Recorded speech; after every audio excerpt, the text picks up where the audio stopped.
Hi friends, welcome back to KNR tutorials. ఈ వీడియోలో మనం ఏపీపీఎస్సీ, ఏపీయూ మెయిన్స్‌కి సంబంధించి లివింగ్ వాల్ అనే చాప్టర్‌కి సంబంధించినటువంటి ఇంపార్టెంట్ క్వెషన్స్ అండ్ కాన్సెప్ట్ చూద్దాం. ఎవరైనా మన ఛానెల్‌ని కొత్తగా చూస్తున్నట్లయితే ఛానల్ సబ్స్క్రైబ్ చేసుకోండి, వీడియోని లైక్ చేయండి. అదే విధంగా నేను ఈ వీడియోకి 200 లైక్స్ అనేవి టార్గెట్ ఇస్తున్నాను. తప్పకుండా ఈ టార్గెట్ అనేది కంప్లీట్ చేయండి. సో ఫస్ట్ క్వెషన్ చూడండి. కిరణజన్య సంయోగ క్రియలో కాంతి రసాయన చర్య హరితరేణువులోని ఏ భాగంలో జరుగుతుంది?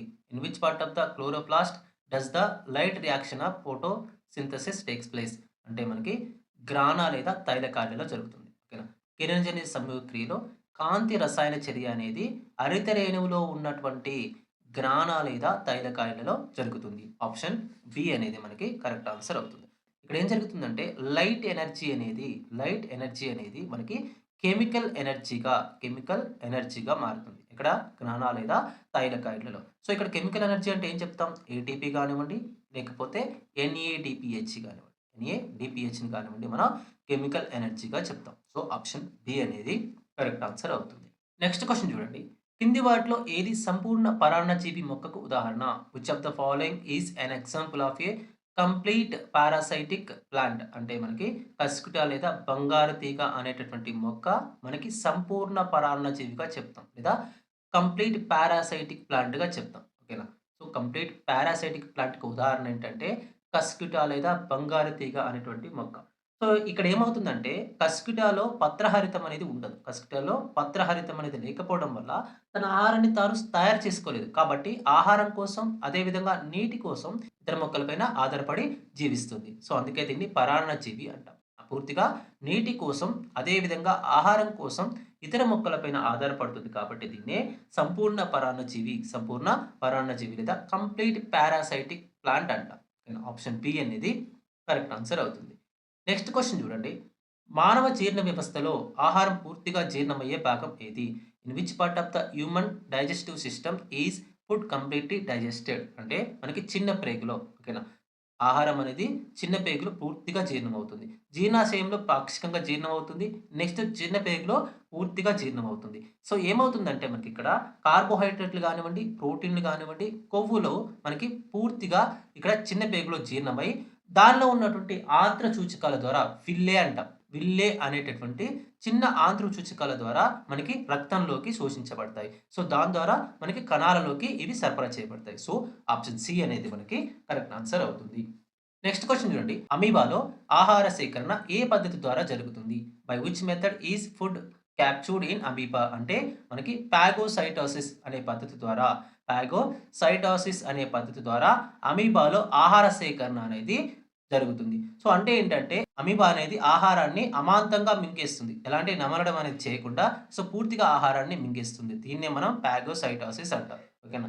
సో, అమీబా అనేది తన మిథ్యాపాదాల ద్వారా ఆహార కణాలను చుట్టుముట్టి కణంలోకి తీసుకునేటటువంటి ప్రక్రియను మనం ఏమంటామంటే పాగోసైటోసిస్ అంటాం. ఓకేనా? పాగోసైటోసిస్ అంటాం. అమీబాలో ఆహార సేకరణ పద్ధతి ఏమని పిలుస్తాం? పాగోసైటోసిస్ అంటాం. ఆప్షన్ డి అనేది మనకి కరెక్ట్ ఆన్సర్ అవుతుంది. నెక్స్ట్ క్వెషన్ చూడండి. లాలాజలంలో ఉండే టైలిన్ ఎంజైమ్ దేనిని జీర్ణం చేస్తుంది? The enzyme టైలిన్ in saliva helps in the digestion of, అంటే మనకి ఇక్కడ పిండి పదార్థాలను జీర్ణం చేస్తుంది. లాలాజలంలో ఉండేటటువంటి టైలిన్ అనే ఎంజైమ్ మనకి వీటిని పిండి పదార్థాలు లేదా కార్బోహైడ్రేట్స్‌ను జీర్ణం చేస్తుంది. సో, ఆప్షన్ సి అనేది మనకి కరెక్ట్ ఆన్సర్ అవుతుంది. నెక్స్ట్ క్వెషన్ చూడండి. కుళ్ళిన మరియు చనిపోయిన పదార్థాల నుండి ఆహారాన్ని పొందే జీవులను ఏమంటారు? Organisms that obtain food from dead and decaying organic matter are called. అంటే పూతికాహారులు లేదా సాప్రోపైట్స్ అంటాం. ఓకేనా? సో, కుళ్ళిపోయినటువంటి లేదా చనిపోయినటువంటి ఆహార పదార్థాల నుంచి ఆహారాన్ని కనుక సేకరించేటటువంటి ఆ జీవులను మనం ఏమంటామంటే పూతికాహారులు లేదా సాప్రోపైట్స్ అంటాం. ఆప్షన్ సి అనేది మనకి కరెక్ట్ ఆన్సర్ అవుతుంది. సో, ఇక్కడ శిలీంధ్రాలు కానివ్వండి, నెక్స్ట్ బ్యాక్టీరియాలు కానివ్వండి, చనిపోయినటువంటి జీవుల నుండి పోషకాలను శోషించుకుంటాయి. సో, అందుకే వీటిని మనం ఏమంటామంటే పూతికాహారులు అంటాము. సో, మనకి క్వెషన్ ఏ విధంగా అడుగుతాడంటే కింది వాటిలో ఏవి పూతికాహారాలుగా పనిచేస్తాయని కూడా అడుగుతాడు. సో, వాడు ఏమిస్తాడు ఆప్షన్స్‌లో వైరస్‌లు కూడా ఇస్తాడు. సో, వైరస్‌లనేవి మనకి పూతికాహారాలుగా పనిచేయవు. కేవలం శిలీంధ్రాలు మరియు బ్యాక్టీరియాలు మాత్రమే మనకి పూతికాహారాలుగా పనిచేస్తాయి. సో, ఆప్షన్ సి అనేది మనకి కరెక్ట్ ఆన్సర్ అవుతుంది. ఫ్రెండ్స్, మనకి ఏఎన్ఆర్ ట్యుటోరియల్స్ నుంచి ఏపీపీఎస్సీ, ఏపీఓ అండ్ ఏబీఓ మెయిన్స్‌కి సంబంధించినటువంటి టెస్ట్ సిరీస్ అనేది ప్రొవైడ్ చేయడం జరుగుతుంది. సో, ఇందులో మీకు క్వాలిఫైయింగ్ టెస్ట్ మరియు పేపర్ 1, పేపర్ 2కి సంబంధించినటువంటి కంప్లీట్ టెస్ట్ సిరీస్ అనేది ప్రొవైడ్ చేయడం జరుగుతుంది. ఈ టెస్ట్ సిరీస్‌లో మీకు ప్రతి క్వెషన్ కూడా ఎక్స్‌ప్లనేషన్ అనేది ప్రొవైడ్ చేయడం జరిగింది. అదే విధంగా నాన్ మ్యాథ్స్ స్టూడెంట్స్ కోసం అర్థమెటిక్‌కి సంబంధించినటువంటి షార్ట్ కట్స్ అనేది కూడా ప్రొవైడ్ చేయడం జరిగింది. క్వాలిఫైయింగ్ టెస్ట్‌కి సంబంధించి స్పెషల్ ఫోకస్ అనేది ఇవ్వడం జరుగుతుంది. సో, ఇందులో మనకి how to write an essay, అదే విధంగా 15 most important essays, next important quotes అనేవి కూడా మనం ప్రొవైడ్ చేయడం జరుగుతుంది. ఇందులో మనకి 100% సిలబస్ కవరేజ్ అనేది వస్తుంది. అదే విధంగా మీకు person to person special guidance అనేది ఇవ్వడం జరుగుతుంది. ఈ టెస్ట్ సిరీస్ అనేది కేవలం ₹299కే ప్రొవైడ్ చేయడం జరుగుతుంది. సో, మీకు ఈ 299 ఆఫర్ అనేది కేవలం 2 డేస్ మాత్రమే అందుబాటులో ఉంటుంది. సో, ఎవరైనా టెస్ట్ సిరీస్‌ని అవైల్ చేసుకోవాలనుకుంటే ప్లే స్టోర్ నుంచి కేఎన్ఆర్ ట్యూటోరియల్స్ అనే యాప్‌ని డౌన్లోడ్ చేసుకొని మీరు టెస్ట్ సిరీస్‌ని అవైల్ చేసుకోవచ్చు. అదేవిధంగా కామెంట్ సెక్షన్‌లోను మరియు డిస్క్రిప్షన్‌లోను యాప్‌కి సంబంధించినటువంటి లింక్ ఇస్తాను. అక్కడి నుంచి కూడా మీరు యాప్‌ని డౌన్లోడ్ చేసుకొని ఈ టెస్ట్ సిరీస్‌ని అవైల్ చేసుకోవచ్చు. సో, ఈ ఆఫర్ అనేది కేవలం 2 డేస్ మాత్రమే అవైలబుల్‌గా ఉంటుంది. నెక్స్ట్ క్వెషన్ చూడండి. కిరణజన్య సంయోగక్రియ రేటును తగ్గించే కారకం ఏది? Which factor can decrease the rate of photosynthesis? అంటే ఆక్సిజన్ గాఢత విపరీతంగా పెరగడం. సో, ఒకవేళ ఆక్సిజన్ గాఢత అనేది విపరీతంగా పెరిగిందనుకోండి, ఆక్సిజన్ యొక్క కాన్సంట్రేషన్ అనేది విపరీతంగా పెరిగినట్లయితే కిరణజన్య సంయోగక్రియ యొక్క రేటు అనేది తగ్గిపోతుంది. సో, ఏమవుతుంది? ఆక్సిజన్ గాఢత పెరిగినప్పుడు మనకి CO2 యొక్క గాఢత అనేది తగ్గిపోతుంది. సో, అప్పుడు కిరణజన్య సంయోగక్రియ యొక్క రేట్ అనేది తగ్గిపోతుంది. దీన్నే మనం వార్బర్గ్ ప్రభావం అంటాం. దీన్నేమంటాం? వార్బర్గ్ ప్రభావం అంటాం. ఆక్సిజన్ యొక్క గాఢత పెరగడం వల్ల కిరణజన్య సంయోగక్రియ యొక్క రేటు గనక తగ్గినట్లయితే దాన్ని మనం వార్బర్గ్ ప్రభావం అంటాము. ఆప్షన్ సి అనేది మనకి కరెక్ట్ ఆన్సర్ అవుతుంది. నెక్స్ట్ క్వెషన్ చూడండి. కాలేయం నుండి స్రవించబడే పైత్యరసంలో ఉండే ఎంజైమ్ ఏది? Which enzyme is present in the bile juice secreted by the liver? అంటే చూడండి, ఎంజైములు ఉండవు ఎప్పుడు కూడా. సో, కాలేయం నుండి స్రవించబడే పైత్యరసంలో ఎప్పుడు కూడా మనకి ఎంజైములు అనేవి ఉండవు. Very very very very important. ఓకేనా? సో, మనకు కన్ఫ్యూజ్ చేయడం కోసమైనా వాడు ఇది ఇస్తాడు. కానీ మనకి పైత్యరసం అనేది దేనిలో ఉపయోగపడుతుందంటే కొవ్వుల యొక్క ఎమల్సీకరణంలో ఉపయోగపడుతుంది. కాలేయంలో ఉండేటటువంటి పైత్యరసం అనేది కొవ్వుల యొక్క ఎమల్సీకరణంలో ఉపయోగపడుతుంది. అంటే మనకి లార్జ్ మాలిక్యూల్స్‌ని, సో, కొవ్వుల యొక్క లార్జ్ మాలిక్యూల్స్‌ని స్మాల్ మాలిక్యూల్స్‌గా విడగొట్టడం కోసం ఈ పైత్యరసం అనేది ఉపయోగపడుతుంది. సో, ఆప్షన్ డి అనేది మనకి కరెక్ట్ ఆన్సర్ అవుతుంది. అంటే కాలేయం యొక్క పైత్యరసంలో ఎలాంటి ఎంజైమ్‌లు అనేవి ఉండవు. నెక్స్ట్ క్వెషన్ చూడండి. మిడతలో ఉండే ఆహార నాళం యొక్క ఏ భాగం ఆహారాన్ని నమలడానికి, విసరడానికి ఉపయోగపడుతుంది? Which part of the grasshopper's digestive tract is used for grinding food? అంటే మనకి గిజర్డ్ అనేటటువంటి అవయవం అనేది మిడతలో ఆహారాన్ని నమలడానికి ఉపయోగపడుతుంది. ఓకేనా? సో, గిజర్డ్ అనేటటువంటి అవయవం అనేది మిడతలో ఆహారాన్ని నమలడానికి ఉపయోగపడుతుంది. సో, ఈ గిజర్డ్ అనేది ఏంటంటే దృఢమైనటువంటి కండరాలతో ఏర్పడుతుంది. అదేవిధంగా లోపల పళ్ళ వంటి నిర్మాణాలతో ఉంటుంది కాబట్టి ఆహారాన్ని ముక్కలుగా చేయడానికి ఉపయోగపడుతుంది. ఆప్షన్ బి అనేది కరెక్ట్ ఆన్సర్ అవుతుంది. నెక్స్ట్ క్వెషన్ చూడండి. కిరణజన్య సంయోగక్రియలో నీటి అణువు విచ్ఛిన్నం చెందడాన్ని ఏమంటారు? The splitting of water molecule during the photosynthesis is called. అంటే మనకి ఫోటోలైసిస్ అంటారు. ఓకేనా? సో, కిరణజన్య సంయోగ క్రియలో నీటి అణువు అనేది విచ్ఛిన్నం చెందడాన్ని మనం ఏమంటామంటే ఫోటోలైసిస్ అంటాం. Very very very very important. కిరణజన్య సంయోగక్రియలో నీటి అణువు విచ్ఛిన్నం చెందడాన్ని మనం ఫోటోలైసిస్ అంటాం. ఎక్కడ జరుగుతుంది ఈ చర్య అంటే మనకి తైలకాయలలో జరుగుతుంది. సో, దేని సమక్షంలో జరుగుతుందంటే కాంతి సమక్షంలో జరుగుతుంది. దేని సమక్షంలో జరుగుతుంది? కాంతి సమక్షంలో జరుగుతుంది. సో, ఈ విచ్ఛిన్నం ద్వారానే మనకి ఆక్సిజన్ అనేది విడుదలవుతుంది. అంటే నీటి అణువు అనేది విచ్ఛిన్నం చెందడం ద్వారానే మనకి ఇక్కడ ఆక్సిజన్ అనేది విడుదలవుతుంది. మరి క్వెషన్ ఎలా అడుగుతాడంటే కిరణజన్య సంయోగక్రియలో ఏ అణువులు విచ్ఛిన్నం చెందడం ద్వారా మనకి ఆక్సిజన్ అనేది విడుదలవుతుంది అని అడిగే అవకాశం ఉంటుంది. గుర్తుపెట్టుకోండి. నీటి అణువు విచ్ఛిన్నం చెంది ఫోటోలైసిస్ జరగడం ద్వారా ఆక్సిజన్ అణువు అనేది విడుదలవుతుంది లేదా ఆక్సిజన్ వాయువు అనేది విడుదలవుతుంది. నెక్స్ట్ క్వెషన్ చూడండి. గ్లైకోలైసిస్ ప్రక్రియ కణంలోని ఏ భాగంలో జరుగుతుంది?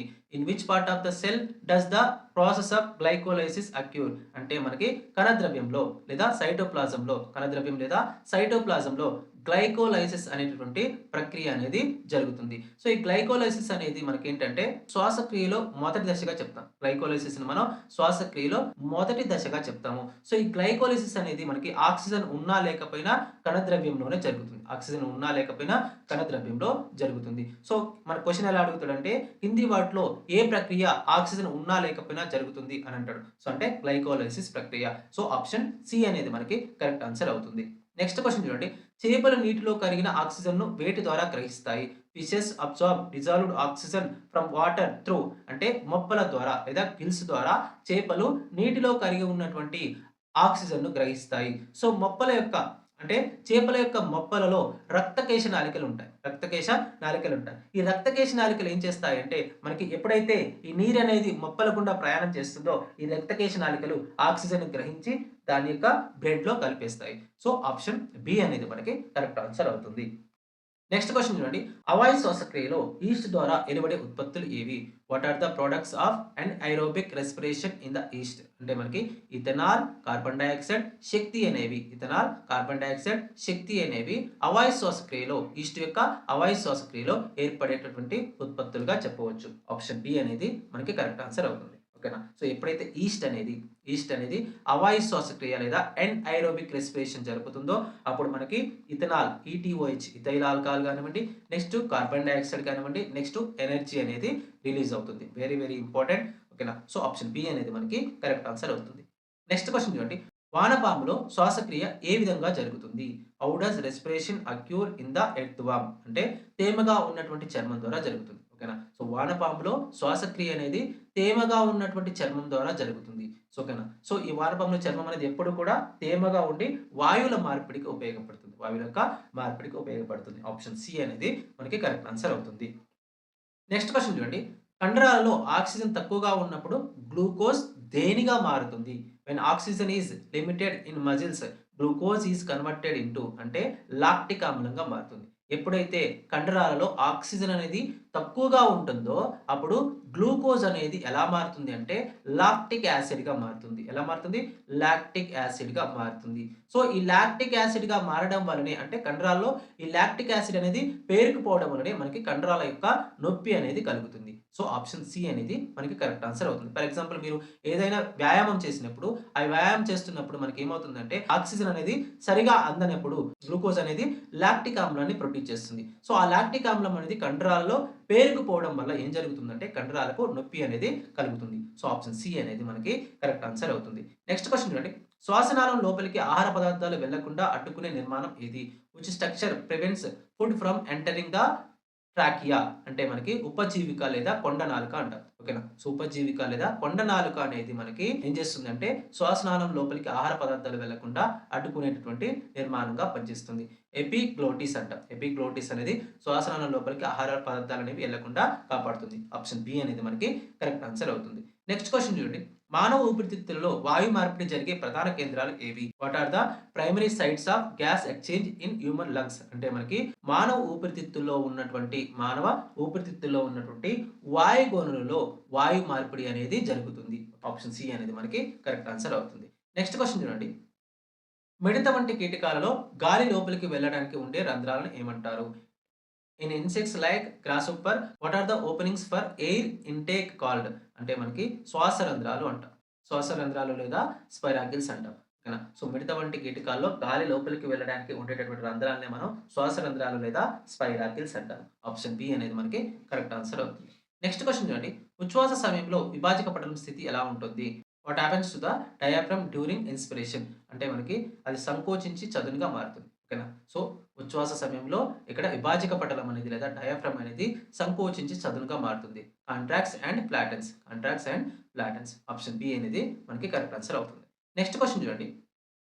మొక్కలలో శ్వాసక్రియ ఏ సమయంలో జరుగుతుంది? When does respiration occur in plants? అంటే మనకి మొక్కల్లో శ్వాసక్రియ అనేది పగటిపూట జరుగుతుంది. అదేవిధంగా రాత్రిపూట కూడా జరుగుతుంది. ఓకేనా? Throughout day and night. పగలు మరియు రాత్రి సమయంలో మొక్కలలో శ్వాసక్రియ అనేది జరుగుతుంది. ఆప్షన్ సి అనేది మనకి కరెక్ట్ ఆన్సర్ అవుతుంది. నెక్స్ట్ క్వెషన్ చూడండి. వాయు సహిత శ్వాసక్రియలో ఒక గ్లూకోజ్ అణువు నుండి ఎన్ని ఏటీపీలు ఉత్పత్తి అవుతాయి? How many ATP molecules are produced from 1 molecule of glucose in aerobic respiration? అంటే మనకి 36 లేదా 38 ఏటీపీలు అనేవి విడుదలవుతాయి. ఓకేనా? 36 లేదా 38 ఏటీపీస్ అనేవి మనకి వాయు సహిత శ్వాసక్రియలో ఒక గ్లూకోజ్ అణువు విచ్ఛిన్నం చెందడం ద్వారా ఏర్పడతాయి. సో, ఆప్షన్ సి అనేది మనకి కరెక్ట్ ఆన్సర్ అవుతుంది. నెక్స్ట్ క్వెషన్ చూడండి.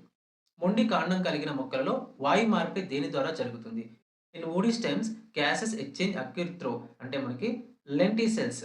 ఓకేనా? సో, లెంటిసెల్స్ ద్వారా మొండి కాండం కలిగినటువంటి మొక్కల్లో వాయు మార్పిడి అనేది జరుగుతుంది. లేదా వుడీ స్టెమ్స్ కలిగినటువంటి మొక్కల్లో మనకి గ్యాస్ ఎక్స్చేంజ్ అనేది దేని ద్వారా జరుగుతుందంటే లెంటిసెల్స్ ద్వారా జరుగుతుంది. ఆప్షన్ బి అనేది మనకి కరెక్ట్ ఆన్సర్ అవుతుంది. నెక్స్ట్ క్వెషన్ చూడండి. మానవ రక్తంలో ఆక్సిజన్‌ను మోసుకెళ్ళే వర్ణకం ఏది? Which pigment carries oxygen in human body? అంటే హిమోగ్లోబిన్. సో హిమోగ్లోబిన్ అనేది మానవ రక్తంలో ఆక్సిజన్‌ని మోసుకెళ్ళడం అనేది చేస్తుంది. ఆప్షన్ బి అనేది కరెక్ట్ ఆన్సర్ అవుతుంది. నెక్స్ట్ క్వెషన్ చూడండి. గాలి పీల్చుకున్నప్పుడు ఊపిరితిత్తుల్లోని గాలిలో ఆక్సిజన్ శాతం సుమారు ఎంత ఉంటుంది? What is the approximate percentage of oxygen in inhaled air అంటే 21% ఉంటుంది. 21% ఉంటుంది. ఓకేనా? సో గాలి పీల్చుకున్నప్పుడు ఊపిరితిత్తుల్లో ఉన్నటువంటి గాలిలో ఆక్సిజన్ శాతం అనేది 21% అనేది ఉంటుంది. సో నెక్స్ట్ కార్బన్ డయాక్సైడ్ అనేది 0.04% ఉంటుంది. కార్బన్ డయాక్సైడ్ అనేది 0.04% అనేది ఉంటుంది. నెక్స్ట్ క్వెషన్ చూడండి. కణశక్తి భాండాగారాలు అని వేటిని అంటారు? Which organelle are called the power houses of the cell అంటే మనకి మైటోకాండ్రియా అనే కణంగాన్ని మనం కణశక్తి భాండాగారం లేదా power house of the cell అని పిలుస్తాం. ఎందుకంటే శక్తి అనేది మనకి ఇక్కడ మైటోకాండ్రియాలో రిలీజ్ అవుతుంది. ఓకేనా? సో ఇక్కడ గ్లూకోజ్ యొక్క విచ్ఛిన్నం అనేది ఎక్కడ జరుగుతుందంటే మైటోకాండ్రియాలో జరుగుతుంది. సో మైటోకాండ్రియాలో గ్లూకోజ్ యొక్క విచ్ఛిన్నం జరిగి మనకి అక్కడ శక్తి లేదా ఏటీపీ అనేది రిలీజ్ అవుతుంది. అందుకే దీన్ని కణశక్తి భాండాగారం లేదా power house of the cell అని కూడా పిలుస్తాం. ఆప్షన్ సి అనేది మనకి కరెక్ట్ ఆన్సర్ అవుతుంది. నెక్స్ట్ క్వెషన్ చూడండి.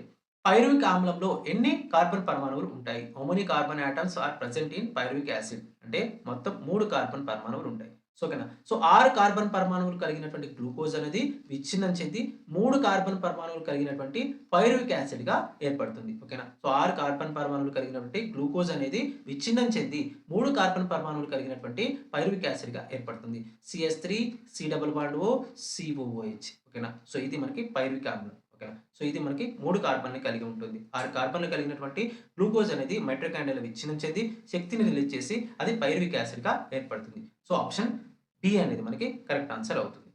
శ్వాసక్రియ అనేది ఒక రెస్పిరేషన్ ఈసీఏ అంటే మనకి కేటబాలిక్ చర్య లేదా కేటబాలిక్ ప్రాసెస్ అంటాం. శ్వాసక్రియని మనం కేటబాలిక్ ప్రాసెస్ లేదా కేటబాలిక్ చర్య అంటాం. ఆహార పదార్థాలు విచ్ఛిన్నమై శక్తి విడుదల చేసేటటువంటి విచ్ఛిన్న క్రియను మనం ఏమంటామంటే శ్వాసక్రియ అంటాం. ఓకేనా? సో ఆహార పదార్థాలు విచ్ఛిన్నమై శక్తి విడుదల చేసేటటువంటి విచ్ఛిన్న క్రియను మనం ఏమంటామంటే కేటబాలిక్ చర్య అంటాం. మామూలుగా ఆహార పదార్థాలు విచ్ఛిన్నమై శక్తి విడుదల చేస్తే దాన్ని కేటబాలిజం అంటాం. ఓకేనా? సో ఆహార పదార్థాలు విచ్ఛిన్నమై శక్తి విడుదల చేస్తే దాన్ని ఏమంటామంటే కేటబాలిజం అంటాం. సో ఆ ప్రక్రియను మనం ఏమంటామంటే కేటబాలిక్ చర్య అని అంటాం. సో ఆప్షన్ బి అనేది మనకి కరెక్ట్ ఆన్సర్ అవుతుంది. ఎందుకంటే మనకి శ్వాసక్రియలో ఆహార పదార్థాలను విచ్ఛిన్నం చెంది మనకి శక్తి అనేది విడుదల అవుతుంది కాబట్టి ఆ ప్రాసెస్‌ని మనం కేటబాలిక్ ప్రాసెస్ లేదా కేటబాలిక్ చర్య అంటాము. ఆప్షన్ బి అనేది మనకి కరెక్ట్ ఆన్సర్ అవుతుంది. నెక్స్ట్ క్వెషన్ చూడండి. సముద్ర మట్టం నుండి ఎత్తుకు వెళ్ళే కొద్దీ శ్వాసక్రియ రేటు ఏమవుతుంది? What happens to the rate of respiration as we go to higher altitudes అంటే మనకి సో శ్వాసక్రియ యొక్క రేటు అనేది పెరుగుతుంది. ఎందుకంటే ఎత్తుకు వెళ్ళే కొద్దీ సముద్ర మట్టం యొక్క ఎత్తుకు వెళ్ళే కొద్దీ అక్కడ ఆక్సిజన్ యొక్క పర్సెంటేజ్ అనేది తగ్గిపోతుంది కాబట్టి ఆక్సిజన్ యొక్క గాఢత అనేది తగ్గిపోతుంది కాబట్టి మనకి శ్వాసక్రియ యొక్క రేటు అనేది పెరుగుతుంది. ఓకేనా? సో ఆప్షన్ బి అనేది మనకి కరెక్ట్ ఆన్సర్ అవుతుంది. నెక్స్ట్ క్వెషన్ చూడండి. ఆక్సిజన్ రహిత స్థితిలో జరిగే శ్వాసక్రియని ఏమంటారు? Respiration that takes place in the absence of oxygen is called అంటే మనకి అవాయు శ్వాసక్రియ అంటాం. దాన్ని అవాయు శ్వాసక్రియ అంటాం. ఫర్ ఎగ్జాంపుల్ కిణ్వన ప్రక్రియ కానివ్వండి, ఈస్ట్ సమక్షంలో జరిగేటటువంటి కిణ్వన ప్రక్రియ కానివ్వండి, అదేవిధంగా గ్లైకోలైసిస్ కానివ్వండి ఇవన్నీ కూడా మనం అవాయు శ్వాసక్రియగా చెప్తాం. వాటిని అవాయు శ్వాసక్రియ అంటే ఏంటి? ఆక్సిజన్ లేనటువంటి స్థితిలో జరిగేటువంటి శ్వాసక్రియని మనం అవాయు శ్వాసక్రియ అంటాం. ఆప్షన్ బి అనేది మనకి కరెక్ట్ ఆన్సర్ అవుతుంది. నెక్స్ట్ క్వెషన్ చూడండి. ఒక వ్యక్తి విశ్రాంత స్థితిలో ఉన్నప్పుడు సగటు శ్వాసక్రియ రేటు నిమిషానికి ఎంత ఉంటుంది? What is the average breathing rate of A resting adult per minute అంటే 12 నుంచి 18 సార్లు ఉంటుంది. 12 నుంచి 18 సార్లు ఉంటుంది. సాధారణ స్థితిలో ఒక ఆరోగ్యవంతమైన మానవుడు నిమిషానికి 12 నుంచి 18 సార్లు శ్వాసిస్తాడు. సో ఉదయ స్పందన రేట్ అనేది మనకి 72 సార్లు ఉంటుంది. సో ఆప్షన్ బి అనేది మనకి కరెక్ట్ ఆన్సర్ అవుతుంది. సో ఇవి మనకి ఎబిఓ మెయిన్స్‌కి సంబంధించి చాప్టర్ 2 లివింగ్ బీయింగ్‌కి సంబంధించినటువంటి important questions and concepts. So ఎవరైనా మన ఛానెల్‌ని కొత్తగా చూస్తున్నట్లయితే ఛానెల్ సబ్స్క్రైబ్ చేసుకొని వీడియోని లైక్ చేయండి. అదే విధంగా మన ఛానెల్‌లో కేవలం ₹299కే క్వాలిటీ కంటెంట్‌తో 100% సిలబస్ కవర్ చేస్తూ ఎబిఓ మెయిన్స్ కోసం టెస్ట్ సిరీస్ అనేది ప్రొవైడ్ చేయడం జరుగుతుంది. సో ఎవరైనా ఈ టెస్ట్ సిరీస్‌ని అవైల్ చేసుకోవాలనుకుంటే మీరు ప్లే స్టోర్ నుంచి కేఎన్ఆర్ ట్యుటోరియల్స్ అనే యాప్‌ని డౌన్‌లోడ్ చేసుకొని దీన్ని అవైల్ చేసుకోవచ్చు. అదే విధంగా కామెంట్ సెక్షన్‌లోను మరియు డిస్క్రిప్షన్‌లోను ఈ యాప్‌కి సంబంధించిన లింక్ అనేది ఇస్తాను. అక్కడి నుంచి కూడా మీరు యాప్‌ని డౌన్‌లోడ్ చేసుకొని దీన్ని అవైల్ చేసుకోవచ్చు. సో మరొక వీడియోలో మరొక ఇంట్రెస్టింగ్ అప్డేట్‌తో మళ్ళీ కలుసుకుందాం. అంతవరకు సెలవు. జై హింద్.